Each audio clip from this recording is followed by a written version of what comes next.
You're listening to the Connected Parenting Minute with Will and CarrieAnn Sandfest. This podcast is a conversation about parenting, using connection first, trauma-informed principles. Because when you lead with connection, everyone feels seen, which is the foundation to a more peaceful home. This podcast reminds you that you don't have to be a perfect parent, but we can all get a little better, one connected parenting minute at a time. Hey everybody, welcome to the podcast tonight. I'm CarrieAnn Sandfest, and with me is my adorable husband, Will. Adorable. I'm handsome. Oh, okay. Dashing. My dashingly handsome husband, Will. Thank you. Thank you for that intro. I appreciate it. You're very, very welcome. We just thought we'd mix things up a little bit tonight, and I'd kind of take a little bit more of the lead because Will's been so great about doing that. And tonight I'm jacked up to talk about the topic that we have tonight. Ooh, tell me about it, honey. I am. It's exciting. I actually, before you woke up this morning, I was laying in bed thinking about all the things I wanted to say on this particular podcast. And I was like, we should get up and actually record it. And now it's 10:30 at night and we're recording instead. So that's just how life goes. That is how life goes when you've got more than the average number of children. Is that what we're trying to say? More than the average amount of children in the house and all the things. But it's okay. It's been an interesting day. Some of the kids came back from camp today. They were tired and stressed. Yeah. Other kids had a rough day because of unmet expectations. Mm-hmm. That's a good way to put it. That's a very positive spin to put on that. There were a few moments of stress. Yes, there were. But it's all good because we're here now to talk about our topic for tonight, which is, this is based off a reel you did a while back. And it was a phrase, and I don't know what better to call it, but it makes sense. So the topic is, I was wrong, in air quotes, is not a dirty phrase. We could even call it, should parents apologize to their children? Yeah, that's true. We could. It's a little less catchy, but okay, we can change it if we want because we can do that. Anyway. But the whole concept really is the fact that parents can apologize to their children. And what? It's actually, yeah. What?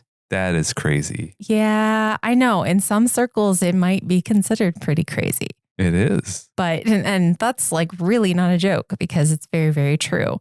Tonight, I think we're going to just kind of explore a little bit about that concept and what we mean when we talk about apologizing and why we think it's important and what it has meant to us, and then a little bit of practical ways of being able to implement that or good practices for implementing that. Sounds good. Let's go. All right. So our first point of the night is to kind of reflect first, because, we talked about in some circles, apologizing to your kids doesn't seem like a good idea. You mean like our parents? Yeah, maybe. Parents grew up in the generation of our parents because, to be honest, their parents never apologized to them. I think our parents, that generation, grew up in the children should be seen and not heard. Yep. We probably, our age group wasn't as much that way.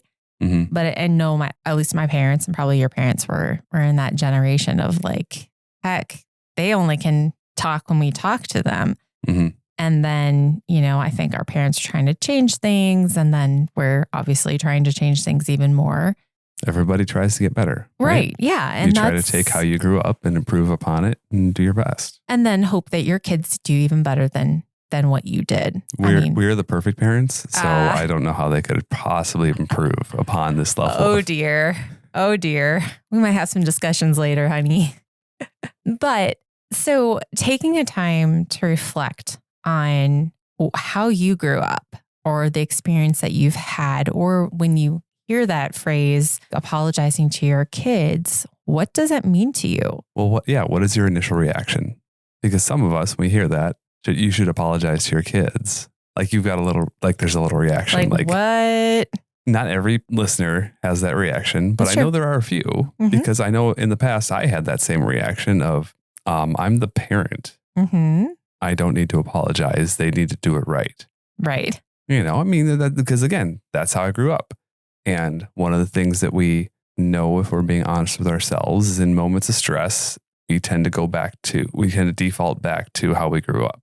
Mm-hmm. right? How our parents raised us is where we go under stress or we're frustrated or overwhelmed, stuff like that. And so understanding what you would go back to, how you were raised, how your parents reacted is an important part of trying to get better and change those patterns. Yes. And one thing that I noticed is that in my childhood, that was not a common thing, but there are a few times where one of my parents specifically addressed something that maybe they didn't do perfectly, or, I mean, obviously there's a lot of things, but that they recognized that they could have acted or reacted better in a situation and called that out and did apologize to me for that. And as a child, those things stuck in my mind. Like they really did have a huge impact on me. And I was recently talking to a friend and she never experienced that, and how that has affected her as an adult in her lifetime. And so just looking at that and going, wow, because as parents, we are continuing to grow and to learn, and we are going to make mistakes. And I think when we call that out and allow our children the freedom to know that, yeah, we do make mistakes and we own them and we try to make them right and we try to keep going forward. What a great example is that for our kids to be able to see, you know what, my parent is messing up, but they own it and they move forward and they keep going. And so I think that's a really important thing to almost a daily example for our kids. Well, because again, most of us growing up had the experience where at one point or another, a parent refused to admit they were wrong or dismissed your feelings or wouldn't apologize or something like that. And we can remember how frustrating that was, just how angry or just, whatever the feelings were at that moment. But I can feel those feelings thinking about right? it, how frustrating that was. And if we're in this moment of self-reflection, we don't want to really put our kids in that same place and put them through those same situations. We want to find ways to do it better. Right. And so that kind of brings us to our second point, actually, is that when we recognize that apologizing or apologies are important and that they do make an impactful statement, I guess, in our child's life, like that shows them something really important. When we recognize that, hopefully we can carry that out and actually start applying that in our kids' lives. One of the points that is, I think, important to remember, and one of the things that you often share with me, because you work on weightlifting, you have on and off for like forever. I mean, since college, and then, you sometimes don't do it as much, but now you've really gotten back into it. But I always remember you explaining to me at first that like when you start weightlifting or when you move up in weight and stuff like that, your muscles get really sore because there's like micro tears in them. Yep. And as they heal, they become stronger. You build more muscles, and that's a mentality with our kids. I mean, it's kind of a stretch, but stick with me. When you have this rupture, this tear, this disruption of your, connected relationship, but then you as the adult take the time to seek that out and specifically repair that, you're building a strong relationship with your kids. Yeah, because that repair gives the relationship a chance to heal and get stronger. Right. And I think part of it too is also recognizing, like really truly believing that I don't always have the right answer. Considering that I could be wrong and considering that maybe there's a different opinion that my kid has and they're not necessarily wrong either. Like we can both be right about something and that's okay. We can have a difference of opinion. Well, and how many times do you have a frustration or a point of stress in a relationship as an adult? And in the end, it turns out it was just a matter of perspective. It was just that you two you were looking at the same thing from different sides. And once you step over to their perspective and once they step over your perspective, you're both totally on the same page. It's just that difference of perspectives. And it's the same thing with our kids. And we should expect that because they are children and we are adults. And we inherently have different perspectives on these situations as to what happened and what went on. And modeling apologies when we are wrong is super important. But that also reminds me of another point I'd like to make is that you don't just apologize when you were the one that was wrong. Ooh, say more about that. So when you apologize to somebody, when there's been a rupture in in a relationship, there is always something that you probably could have done differently. Maybe you raised your voice, maybe you stomped off, maybe you threw a towel, maybe you did something. Okay. Well, I'll let you continue this and then I'm going to elaborate on that. But go ahead. But, there's something in there that you probably could have handled better. Yep. Even if you were completely 100% right about the disagreement. By going and apologizing for the part that you played in escalating the fight in whatever it was, you are telling them that you value the relationship more than the fight. Ooh. Right? Because when you have a rupture, that repair is about relationship. And so me going and apologizing to my kid when he was being completely unreasonable over some situation, like say video games, hypothetically, if he's being super unreasonable about video games and there's a whole disagreement, me going back to him and trying to reconnect and apologizing, saying, I'm sorry that you didn't feel heard. I'm sorry that I raised my voice.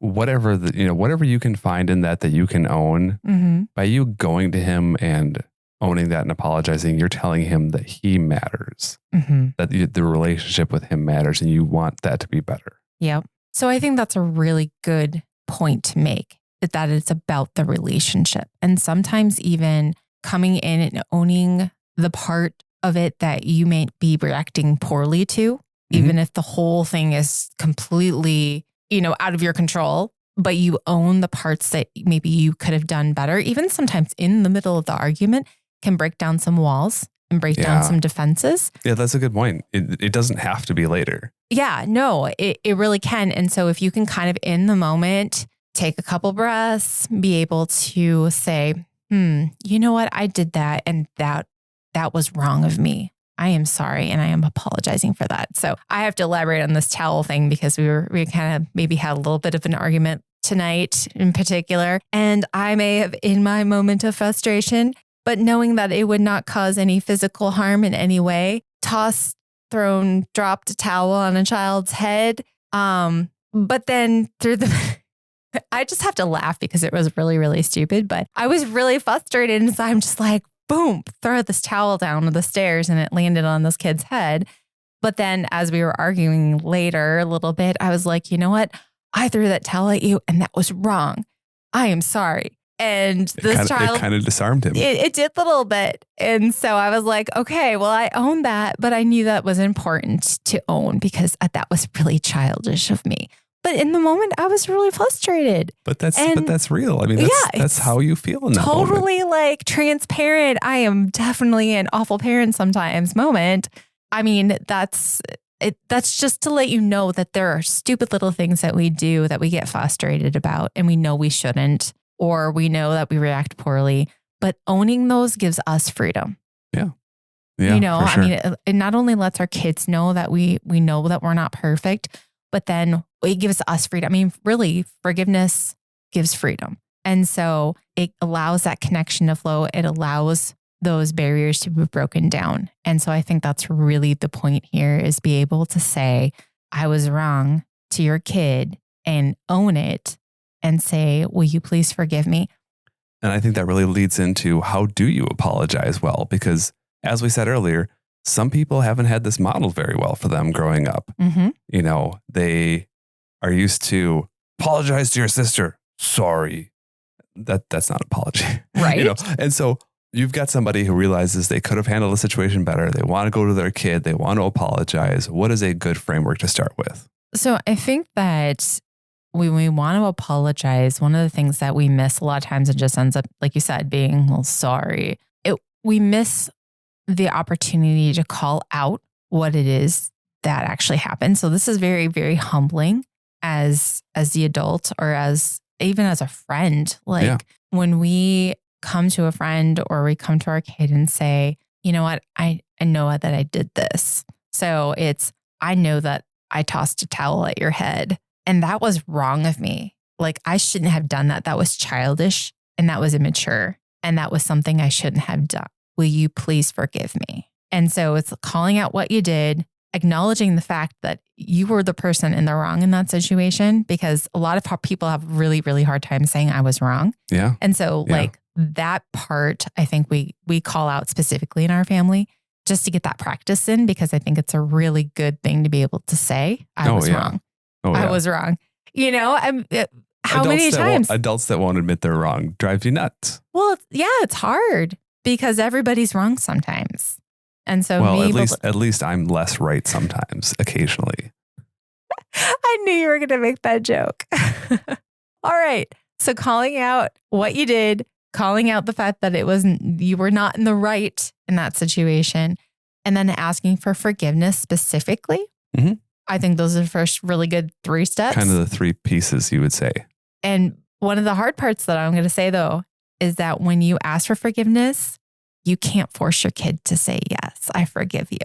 Now, we've been very, very blessed with a lot of our kids just being like, oh yeah, I forgive you. And I think a lot of them are used to us doing this. I think we've been doing this for quite some time. Yeah. But it was impressed on us really early on to do that with our kids. I think that a lot of times they offer that forgiveness easier to us than they do their siblings. Yeah. But I absolutely. also don't force them to forgive their siblings. I think that is a thing that they need to be ready to do. So sometimes when those kids are going back and forth and someone's like, sorry, I hit you, will you forgive me? You know, and we're not forcing this, but they know that that's part of the protocol eventually of like making things right with each other. And the other kid's like, no, I'm not ready to forgive you yet. I'm not ready to talk to you yet. Yeah. Sometimes they're still really upset. Yep. And so we really try to encourage them they can take a break. They can whatever, but to come back, not to let it slide. Yep. Yeah. Because that's the thing that's easy to do is you step away, you calm down, and you're not as worked up about it. And you just kind of, you're like, I don't really want to go back and then bring that up again. Cause then I have to admit that I was wrong. And we as parents are guilty of that too. Yes. Oh, this is getting heated. Maybe you have the self-awareness to step away and regulate yourself. And then you're like, I don't really want to poke that bear again. I'm just going to pretend nothing happened. Mm-hmm. Which again is not what you want to model for your kids, because more is caught than taught. Right. Our kids are unfortunately going to act the way that we act. Right. For better and for worse. Mm-hmm. You know, us working on modeling what we expect them to do is fundamentally important. That's really good. One thing I do want to point out is that this doesn't always have to be some kind of conflict that we're having. Okay. For an example, we could have something that maybe just annoys us about our kid. For instance, they do something that's really frustrating or irritating, but not necessarily anything that they're doing is wrong. Okay. For example, I've got a kid sometimes who plays with their pen during church and click. Holy donuts. Sometimes that is a huge trigger for me, especially if they're sitting right next to me and I'm like, oh my goodness, stop. Or I'm going to take the pen and break it because I can't stand this right now. Mm-hmm. Now, is that the end of the world? No. Is that something that I should be freaking out over? No. Is it annoying to me? Yes. So as the adult, I can, if I do react poorly to that, I, can own that and apologize. But then I can also look and say, well, how can I react differently in the future? I can not have them sit next to me. Won't annoy me as much. I could ask them to play with something else because maybe they need a fidget of some kind and they need to keep their fingers doing the right things or entertained. Maybe they need that to focus. I don't know. But just being self-aware enough to know that that irritates me, but it's not necessarily something that's bad or wrong or something that I need to change about them. I just might need to rearrange the situation a little bit so it doesn't bother me as much as. All right. Good. So. Well, I think we're about out of time. Okay. So let's do our recap. Really quick recap. So first point being, think how you were raised. Spend some time reflecting on what experience you have with apologies in adults or your parents or the other caregivers in your life. And then think about how you view a parent's apologizing to kids. All right. And number 2? You got to recognize and believe that apologies are important in order to actually start moving in this direction. to recognize that rupture and repair is a part of a healthy, connected relationship. Yeah, relationship cycle. It's a natural part of a relationship. Right? Because you're building trust, you're building camaraderie in experiencing these things, but experiencing them together rather than letting them pull you apart. Excellent. And number 3, establish a rhythm of how to apologize. a rhythm, a framework. A framework, a scenario that works for you and your family. And I mean, heck, you can even talk to your kids. Hey, what do you think about apologies? What do those look like to you? What do you think is important in Have you that? ever had a good apology? Have you ever had a bad apology? Right. Could be a whole little discussion with your kids. It could. And depending on the age of your kids, just take that into account and look at that, in establishing your framework. I think it'll really help you. And again, scripting. We talk about scripting. There it is. And so pre-deciding what your reaction's going to be. Excellent.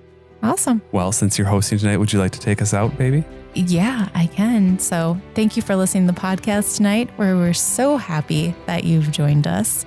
If you want to connect with us, what is the email? connectedparentingminute@gmail.com. There we go. So email us with your ideas, any questions you might have, anything we can answer for you. And we'd love to hear from you. Absolutely. I don't remember the rest of it. That's all I have to say. You're good. Oh, okay. All right. And remember, you don't have to be a perfect parent. But we can all get a little bit better. One Connected Parenting Minute at a time. Thanks for listening to my mom and dad's podcast. Make sure you hit the subscribe button and hit the like button like 10 billion times. Yeah! For more parenting tips or to connect with us, check out the Connected Parenting Minute on YouTube, Instagram, and Facebook. Or you can send us an email using connectedparentingminute@gmail.com.